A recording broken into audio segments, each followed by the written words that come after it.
It's time for us to get into what to watch. Sue is with us again. Sue, good morning to you. How are you?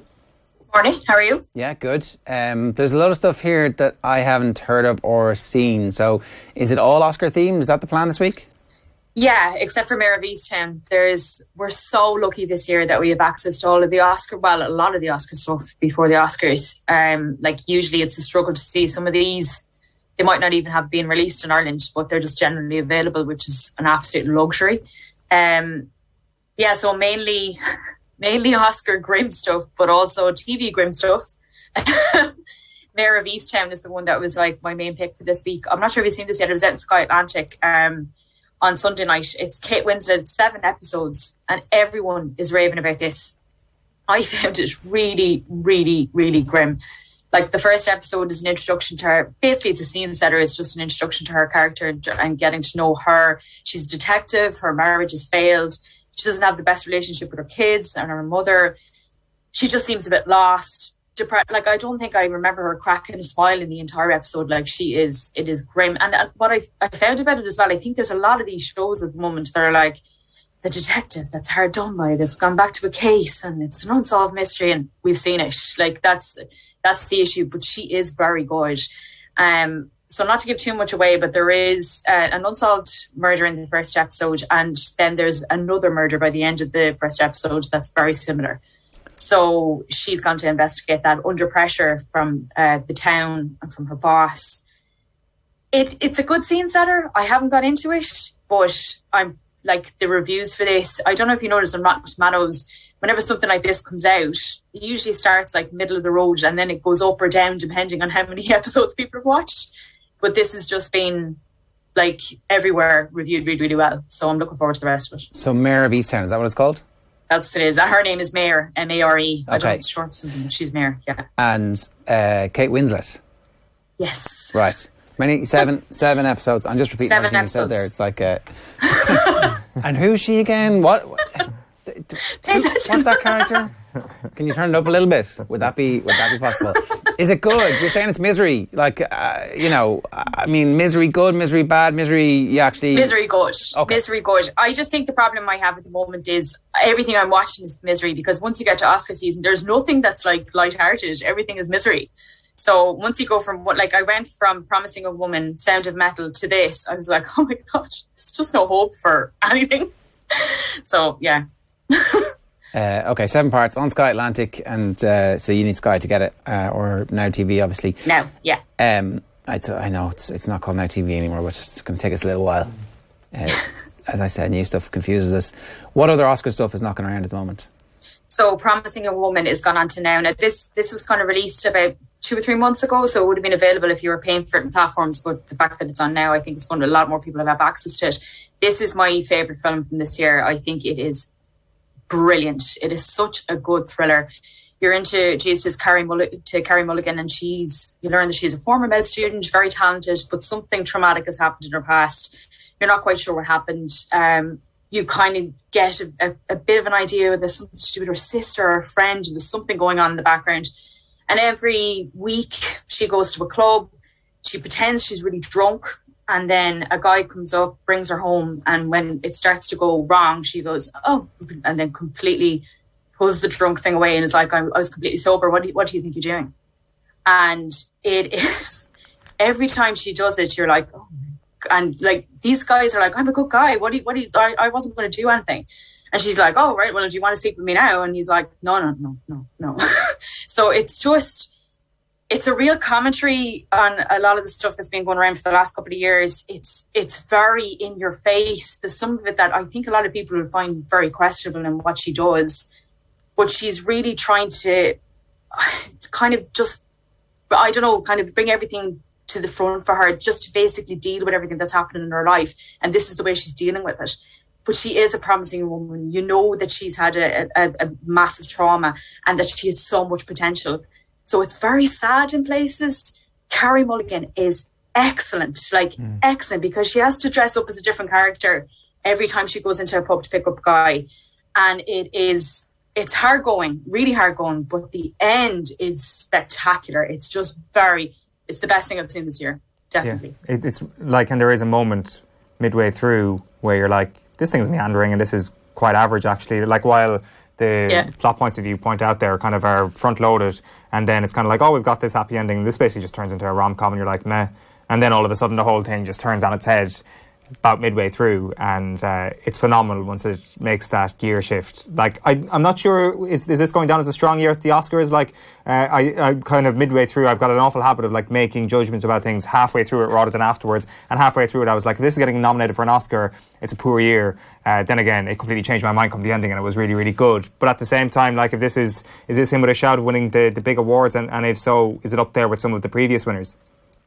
I don't think so. I think that the big one would be Trial of Chicago 7, actually. And it kind of came from the outside, because like Sound of Metal, there are some really good films in there, actually, because I was thinking the same thing. When you don't have the same amount of productions that are coming out of Hollywood, and you don't have the same access to production staff, how are you going to be able to produce these massive films that are going to do really well at the Oscars? And they've actually found a way to do it, and they've found, like, really good performances, really good scripts, really good directors. And I think that's what you're seeing in all of the Oscar nominations. But I think Trial of Chicago, like, if Sacha Baron Cohen doesn't pick up Best Supporting Actor for Trial of Chicago 7, something is seriously wrong with the world. He was excellent in it. And I think it'll pick up things like script, like all of that kind of thing. I think it was 7 nominations it has altogether, but I think it'll pick up the big ones, you know. So just do a quick, we haven't spoken about Trial of Chicago 7 on this before, so what's the crack with that? This is brilliant. It's based on a true story. It's anti-Vietnam War protesters who they were charged with conspiracy and crossing state lines. They just wanted to charge them on anything, basically. It's a courtroom drama. And these 7 guys were charged with this when there really wasn't. It was baseless. There was nothing to charge them with. And most of it is in the courtroom. And it's brilliant because of the Aaron Sorkin script. The performances are excellent. And do you know that feeling when you watch a film like In the Name of the Father and something like that, where you get to the end, like, this is injustice? And that's the way you feel at the end of this. You're like, I can't believe this happened. How did they get away with charging these guys when they had nothing on them? And their lives afterwards, like, I don't know if either of you guys have seen this, but the credits at the end, what happens to these guys afterwards? You're like, hang on a second, what? Like, it's really a really good, like, if you have a couple of hours to spare, and you're big into, like, Aaron Sorkin is so heavy on dialogue and script. If you're into that kind of thing, you will just love this. You will lap it up. But I'm really hoping it does well with the Oscars for him. It's 6-1 for Best Picture, whereas Nomadland is pushed into 6-1 on. It's actually, when it looks like a Trial of Chicago 7 will be shooting from the outside to actually make it. I've seen Nomadland. I'll talk about it next week, but it's not as good. It really isn't. You don't think it's as good as the Trial of Chicago 7? No. Oh, right, okay. I'm very much out of my own that, but I mean, Frances McDormand is brilliant in it, but I feel like nothing happens for the entire film, and it's so depressing. That's beautifully shot. That's very of the moment, isn't it? Nothing happens. Everything looks normal and looks good. Nothing actually happening. We're all stuck in this perpetual now.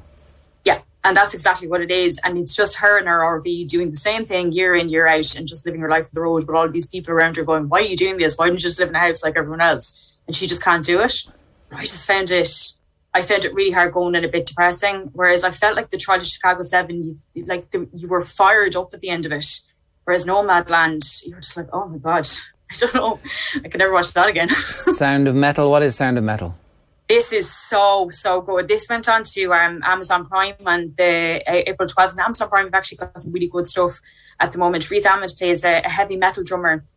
And in the first few minutes of the film, you can just hear this, like he's drumming, and you can hear everything just around him just starts to ring. You know, the tinnitus in his ear. And that's what's really, like, it's really hard to watch in some parts because his scenes, you can hear his hearing getting worse and worse and worse, and he can't hear, and he's trying to listen, and that's what makes it very difficult. They put you in his position for the entire film. His relationship starts to fall apart with his girlfriend. He has an addiction problem, so he ends up going to this deaf community who teach him how to sign. And it's so uplifting in some parts and so depressing in others, but he is absolutely excellent. And there's a guy called Paul Raci, and actually when I was watching the film, I was like, this guy has to be nominated for an Oscar. And I looked up the Oscar list and he is on it. And he's only ever done parts like Parks and Rec and been in a couple of episodes, things here and there. And he plays his mentor in it. And in real life, his parents are deaf. So he knew how to sign, which was one of the main reasons why he was cast. And there's one scene in it where Riz Ahmed's character decides that he's going to go and get this surgery so he'll be able to hear. And Paul Raci is like, but you know, in this community, we don't believe that not being able to hear is a disability. Like we believe that it's good for us, and it, you know, teaches us a lot about ourselves. And he gets so upset in the scene about him trying to go and find his hearing, get his hearing sorted. It is such a brilliant performance, and I know the best supporting actor is Sacha Baron Cohen, but he's so good in it. It's actually quite uplifting for something that's very depressing. All right, so that's on Amazon at the moment? Yeah. Okay, that's on Amazon. Nomadland is going to be out on the 30th. Where? Yes, Disney. Something on Disney, okay. Disney, yeah. And Pretty Promising Young Woman, we said, is on now, and Mare of Easttown is on Sky Atlantic, so on now as well. Yeah. The other thing that we haven't spoken... Sorry, Trial of Chicago 7, where can people see that? That's on Netflix. Okay, grand. And then the last one is Pieces of a Woman. Yeah, I found this very, very difficult to watch. And it's only really out of the big movies that are nominated for Oscars, she's up for Best Actress. It's Vanessa Kirby, who played Margaret in The Crown. And she plays a woman that decides to have a home birth. And during the home birth, the midwife says something is desperately wrong here and we need to get you to a hospital. And she insists that she's going to stay at home. And unfortunately, the baby doesn't survive. And the fallout from it, in terms of her relationship, Shia LaBeouf plays her boyfriend brilliantly in this, like really, really good. The fallout of their relationship and her relationship with her family and the grief that she goes through is just... Now, I know Vanessa Kirby did a lot of research for this role, spoke to a lot of people who had lost children because she's never been pregnant. She was like, I had to go and find out what that was like, what that experience was like. It is hard to watch in parts, but she is excellent, like really, really good in it. There is just, like, out of those films that are around at the moment, I know we were saying the Oscars isn't that great. I actually think there's some really, really good stuff this year. And there's a lot of stuff that's focusing on women. Like the fact that 2 of the Oscar lists, like, woman is in the title. And I just think this is something that's probably not on screen a lot when it comes to, like, loss of children, loss of babies. It's excellent. Really, really good. Okay. You're still watching and raving about Line of Duty. It's been wall to wall everywhere for the last couple of weeks. Yeah, I'm obsessed. Like, I don't know if you guys are listening to this Line of Duty podcast that the other guys are doing, Brendan and the guys upstairs, Rebecca and Hannah. It is excellent. If you're not listening to that, it's so, so good. But they break down all of the theories and everything every week. And I mean, I'm talking about people zooming in on Post-its, and like, we're at that level. It is just... like, it is a maze. Everyone's lost. People are mentioning character names. Nobody knows what's going on anymore, and you don't know where it's going to tie up. And they're leaving you in a cliffhanger at the end of every episode. It's just really good TV. Like, 15 million people tuned into the first episode. Like, it's huge. It's just brilliant TV. It should be a case now where, like, European Super League has forced us all to rethink what matters in football. Line of Duty should force us to rethink what matters in television, which is episode after episode, week after week, rather than binge watching. Like, this is good traditional television values coming through in Line of Duty. Yeah, and I love that. I love that it's like a community of people that immediately hop onto Twitter afterwards. They're like, what is going on? And there's like theories going around everywhere. I haven't seen that since Love Hate, really. And it's great appointment TV, but they're saying that broadcast TV is alive and well because of this. Like, you're looking at all the other stuff that's in streaming channels, but broadcast TV is really where you're going to get a huge collection of people watching it all at the same time. It's so good. Is it BBC, ITV? BBC, okay. Yeah, BBC One on Sundays. And go back and watch. It's on the RT player at the moment, 1 to 5. I've actually gone back to season 1 and I've started watching that along with season 6 because I'm so lost with some of the characters. But it's well worth the rewatch. It's so good. What are you watching at the moment, Owen? I am rewatching The Wire at the moment. Still, and, how's it going? Not very well, to be quite honest with you. There was the old... I just find whenever Champions League was in full overdrive, my watching of things just nosedives. That's certainly happened. Tried to get into a bit of Ted Lasso recently as well.